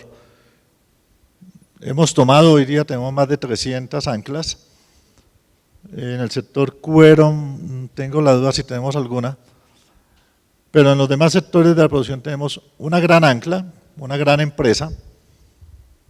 En el sector lácteo, Alpina, en el sector de grandes superficies, Éxito, cualquiera de ellas. Y a partir del ancla, todo el concepto que trae la producción más limpia se transmite al ancla y el ancla se la transmite obligatoriamente a toda su línea de proveeduría hasta el punto más pequeño, hasta casi que el que le lleva el empaque o a la línea transportadora. El poder generar esa línea de valor y esa línea de sostenibilidad homogénea en toda la cadena de valor nos da mucha tranquilidad respecto a que tengamos un ejercicio sostenible desde la materia prima hasta el punto de venta en consumidor. Y a partir de allí también venimos trabajando una segunda fase, que es el concepto de la economía circular y de cómo lograr que lo que usted desperdicia en su proceso es justo lo que yo estoy necesitando en el mío. Y esa actuación multidisciplinaria e intersectorial está generando unos enormes beneficios en un proyecto que, como les digo, ya tiene 6 años, 6, 7 años con la universidad y con CAEN lo tenemos hace también mucho tiempo. Creemos que esa es la gran oportunidad, o sea, lo público y lo privado no se pueden ver como contrincantes en camino a lograr la sostenibilidad ambiental. La única manera de lograr este objetivo es que todos pongamos nuestro propio espacio y nuestro propio compromiso para cumplir con esa meta. Y que lo hagamos de manera transparente, porque además el tema es de que el productor se tiene que asincerar con la autoridad ambiental y también se tiene que asincerar con más énfasis frente al consumidor. Porque vuelvo y repito, el día que el consumidor descubra dónde estaba la bolita, ese día se sale de esa línea de consumo, con toda seguridad. Ojalá, porque, y Juan David le voy a poner esta difícil cuestión. Ahorita en Colombiatex, en Medellín, convocado por Inex Moda, y aquí en ASICAM estos 2 días, hice un levantamiento con entrevistas más o menos de 4 a 6 preguntas enfocados en este tema de transparencia, ¿sí? En este tema de cuánto sabemos, primero, cuánto de lo que sabemos se está transmitiendo y tercero, a quién se le está transmitiendo. En detalle no voy a entrar porque eso sería el motivo de otra reunión, pero traía esta mesa, hice ese ejercicio pensando en este miércoles 6 de febrero. Porque voy a utilizar la palabra sincerar que plantea Néstor. Sinceramente sincerados, la mayoría de los entrevistados, son más o menos 52 entrevistas, la mayoría de los entrevistados me acabaron diciendo, y eran, como les digo, desde pequeños empresarios a varios de los grandes, me acabaron diciendo que sinceramente aquí su consumidor, y otros se lo achacan al proveedor o se lo achacan al que le compra, ¿verdad?, en la cadena. Aquí nadie les pregunta de eso. Que nadie les está preguntando enfáticamente, esto es sostenible, esto cómo se está haciendo, en el caso particular del cuero. Una cosa son los certificados, porque lo que sí son muy conscientes los empresarios es que tienen que cumplir con unos requisitos, y sobre todo los que están metidos en exportación. Saben que sin rellenar ese formulario gigante que tienen que hacer, producto no sale. O sea, el tema de las certificaciones lo tienen claro. Pero mi pregunta iba enfocada a cuánto honestamente les están preguntando sobre lo que están haciendo. Es decir, ¿quién está exigiendo la trazabilidad? Y me dicen que no. Esa es una realidad. Sí, digamos, aunque voy a matizar un poco el tema, puede ser que en parte de la explicación es que el empresario incluso no se da cuenta. Te voy a poner varios ejemplos. Todo el sistema de acreditación, por ejemplo. El mundo se va moviendo, digamos, y todo el tema de mercado internacional se va moviendo a que efectivamente las barreras arancelarias van bajando y lo que va floreciendo, digamos, es cómo aumentamos la calidad para entrar a ciertos mercados más sofisticados, y eso es al final un resultado desde que, además de que el Estado se preocupa, de que el consumidor de ese mercado más sofisticado lo empieza a pedir. Digamos, los grandes pensadores en temas de estrategia empresarial siempre dicen que al final una empresa es competitiva cuando logra competir con actores internacionales. Eso no quiere decir exportar necesariamente, eso quiere decir que todos los que están acá pensando montar empresas ya tienen que estar preparados para competir bajo esos parámetros internacionales, en donde al final esos sistemas de acreditación lo que cogen es esos cambios de consumo que se van generando. Puede ser que para el empresario no sea, digamos, no sea 100% visible, pero si no se es consciente de eso, esos son de los productos que ahorita lo decían, empiezan a decaer y empiezan a desaparecer. Ejemplos hay varios, digamos, y me voy a poner como en el más extremo y podemos ir bajando. Por ejemplo, el tema de la casa recreativa, que también ha sido noticia últimamente. La gente que está dedicada, por ejemplo, en un segmento de negocio, de turismo, de casa recreativa, poco a poco va a ir desapareciendo. Las personas, por ejemplo, en el sector agropecuario, que no se certifiquen en buenas prácticas agrícolas, ya ni siquiera pueden entrar a canales de comercialización formales. Si quieres exportar, tienes que irte a la referencia internacional de buenas prácticas agrícolas, que es Global Gap, que esto además todo el trabajo que nosotros venimos haciendo con la CAR y con nuestra Corporación Ambiental Empresarial de la Cámara. Entonces puede ser que el empresario no sea tan consciente ante una pregunta que te digan, oiga, el cliente te está preguntando temas de sostenibilidad, no, pero cada vez para entrar a ciertos canales te tienes que ir moviendo hacia ciertos referentes, hacia esos estándares o hacia ciertos sistemas de acreditación que no son nada diferente a que recogen el interés del consumidor final y que luego el Estado lo empieza a incorporar y que luego, digamos, estos institutos empiezan a sacar ciertos reglamentos para responder a esas necesidades. Nuevamente, yo creo que aquí en donde está la bolita es en ese consumo cada vez más responsable, que poco a poco lo vamos a ir siendo, digamos, eso es una megatendencia ya hace algunos años, ir bajando eso a cambios, digamos, de consumo de todos los que estamos acá, digamos, toma un tiempo, pero es cada vez una de esas tendencias que se va observando y el empresario tiene que dar solución a eso, digamos, a eso. ¿Y cómo se hace eso? Al final, digamos, ustedes son expertas en esto, pero al final el pensamiento en diseño, yo siempre digo que no es nada diferente al pensamiento científico, no digo que no es nada diferente a entender un problema, lanzar ciertas hipótesis, irlas probando, saber cuál funciona mejor y después de encontrar cuál funciona, digamos, cuál es la mejor solución o qué hipótesis se logra validar para ese problema que yo he identificado. En el mundo empresarial es escalar esa solución. Y el problema lo cual se está viendo enfrentado el empresario, y cada vez se va a ver más enfrentado al empresario, es a ese consumo responsable, ese que el empresario cada vez más nos llega una foto, nos llega un video de las prácticas de la industria, por poner un ejemplo de la moda en Bangladesh, en donde están produciendo esto con niños, y entonces uno queda guau. De ahí que demos el paso en general, a que cada vez que compremos una camisa miremos si es de allá, pues seguramente todavía falta, pero ese es el problema que al final tiene que enfrentar al empresario, porque ese es el problema que uno le tiene que resolver a ese consumidor que cada vez más está afrontando ese cambio en su consumo cada vez más responsable. Sí. No quería trasladar un mensaje de pesimismo, pero sí compartirles la temperatura que uno le toma al nivel de conversación que estamos teniendo, pues no en los países escandinavos, no en otros circuitos internacionales, sino lo que estamos hablando hoy en Colombia y qué es lo que está pasando en las ferias, que por eso se vuelven triplemente importantes. Y digo, del pesimismo al optimismo hay un trecho, exacto, y en la mitad hay buenos ejemplos, casos ejemplares que nos jalan hacia allá. No, y solamente para complementarte digamos una cosa,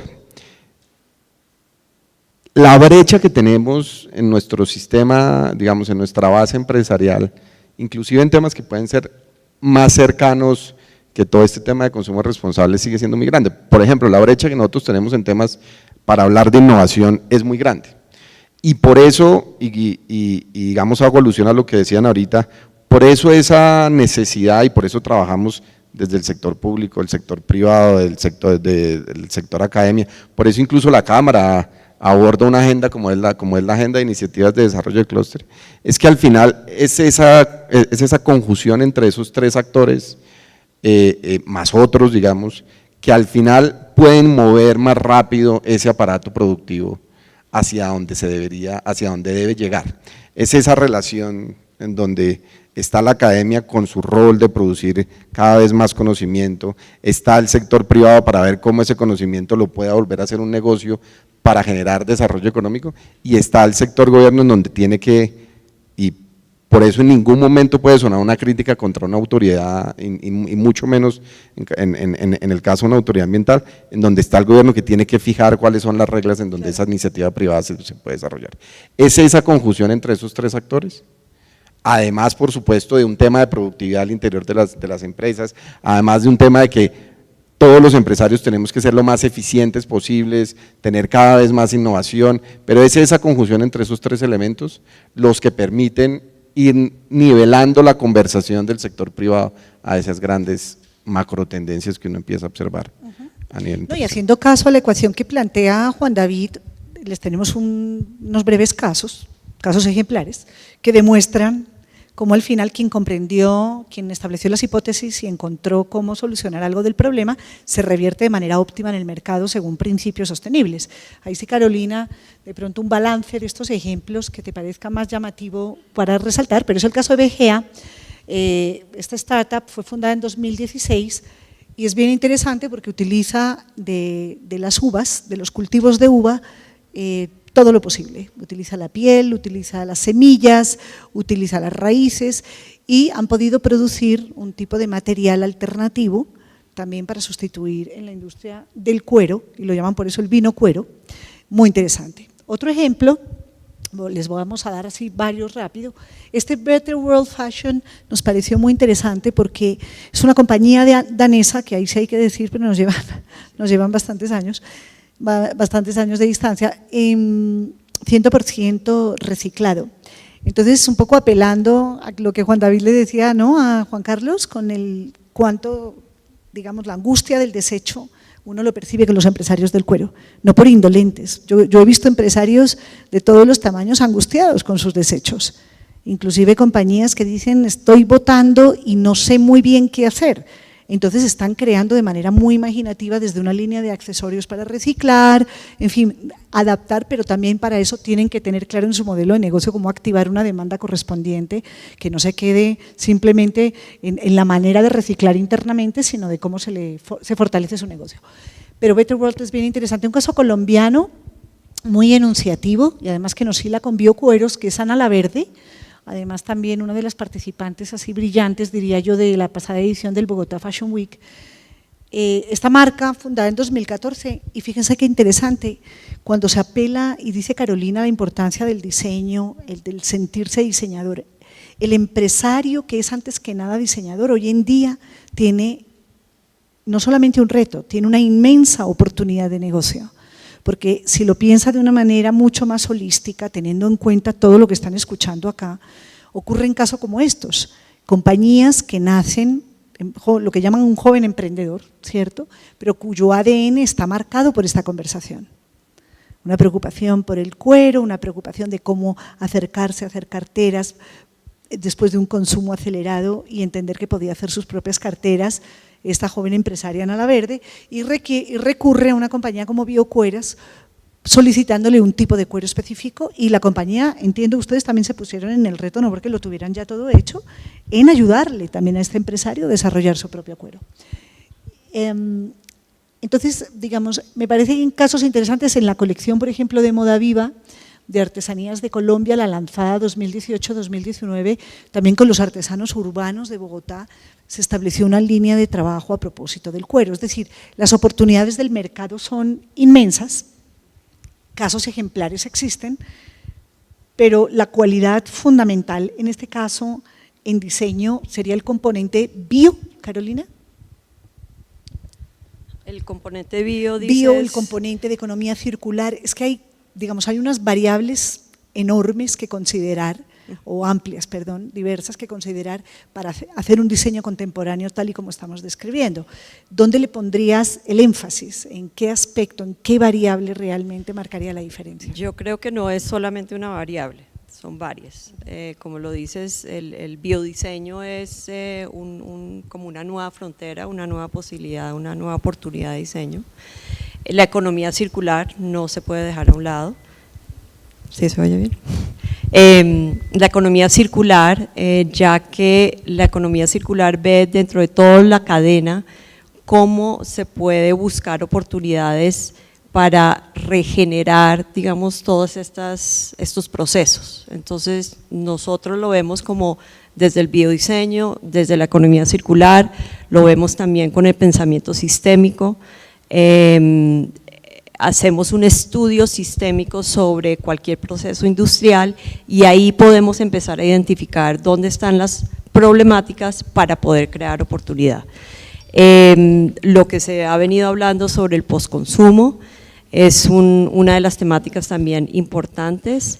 Vemos lo que habías mencionado anteriormente con la trazabilidad. La trazabilidad es uno de los ejes que también está en todos los procesos de diseño sostenible.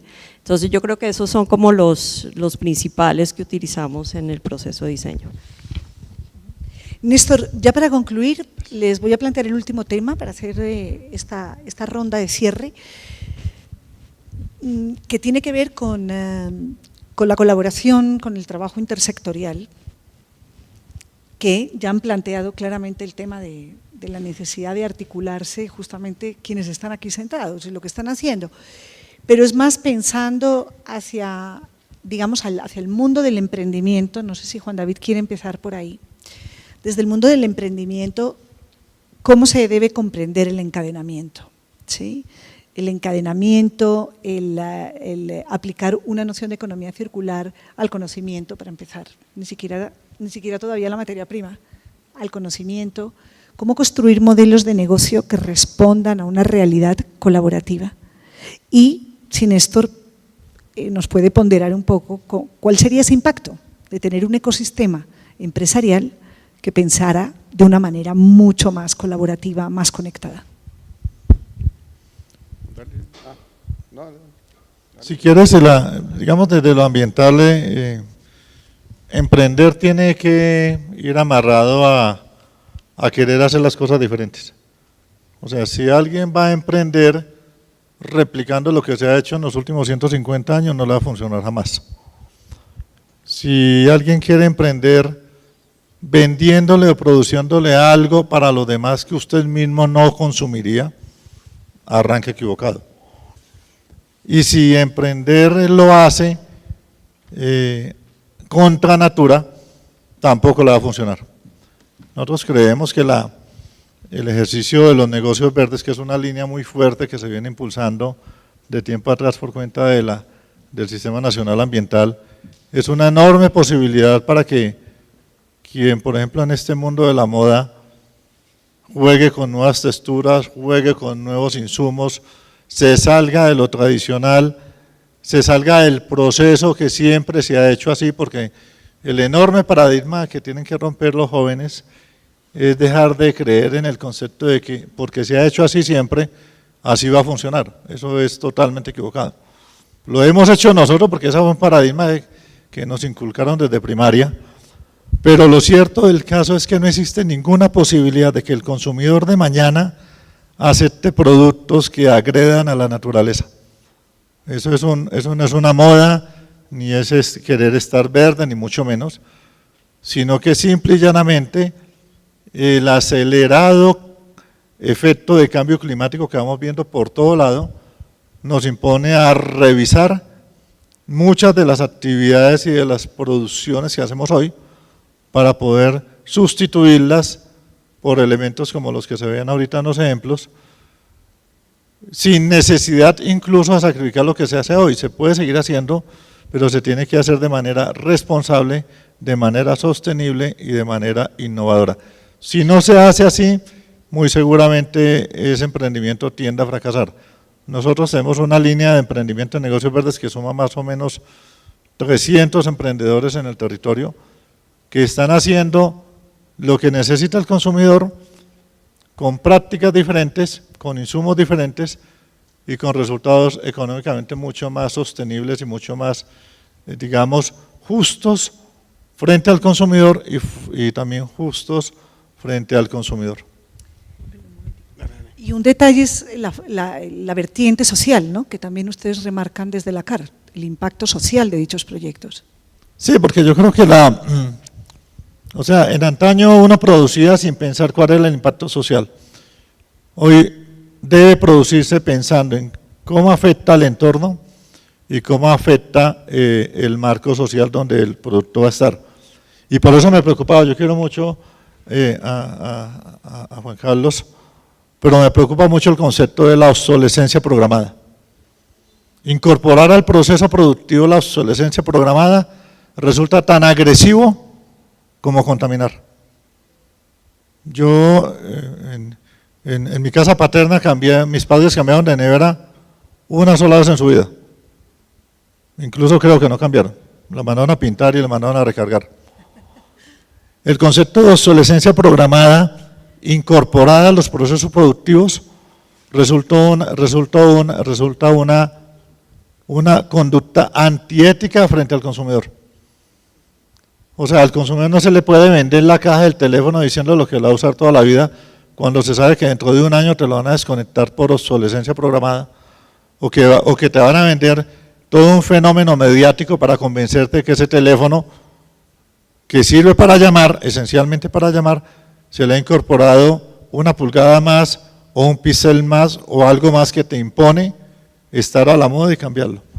El concepto de obsolescencia programada debería ser un debate muy fuerte frente a la sostenibilidad ambiental y frente a la ética del productor frente al consumidor. Pero no es bueno que a uno se le diga que ya estamos programando cueros para que los zapatos míos los tenga que cambiar dentro de 6 meses, porque eso es peligrosísimo frente al mercado, es peligrosísimo. Ahí solamente que me va a hacer, que yo creo que Juan Carlos estaba levantando la mano, yo creo que nunca fue ese su mensaje, y me voy a poner aquí en la tarea de parafrasearlo, a ver si lo entendí bien, pero pues igual ahorita, además para que no se lleven una versión que no es. tengo entendido que lo que hacías alusión a la disminución de tiempo era en un relleno sanitario, en cuánto tiempo más fácil, o sea, menos tiempo se absorbía, digamos, el tema del cuero y nunca en la calidad, creo que lo dijiste, pero bueno, hay solamente ese asterisco. La pregunta es muy interesante desde el punto de vista del emprendimiento, y ahí incluso va a ser un poco ahí sí contestatario con lo que Néstor acaba de decir. Y no porque no esté de acuerdo, sino es para mandarles un mensaje muy interesante, digamos, que nuevamente va muy en línea con lo que yo les decía al principio. Y quitándonos un poco este tema o saliéndonos un poco de este tema de sostenibilidad. Pero al final lo que uno busca en emprendimiento, y aquí veo muchos jóvenes, además que yo creo que están en este mundo del diseño y que están arrancando, y que seguro están arrancando en el tema del emprendimiento, es nuevamente, enamórense del problema de su cliente futuro.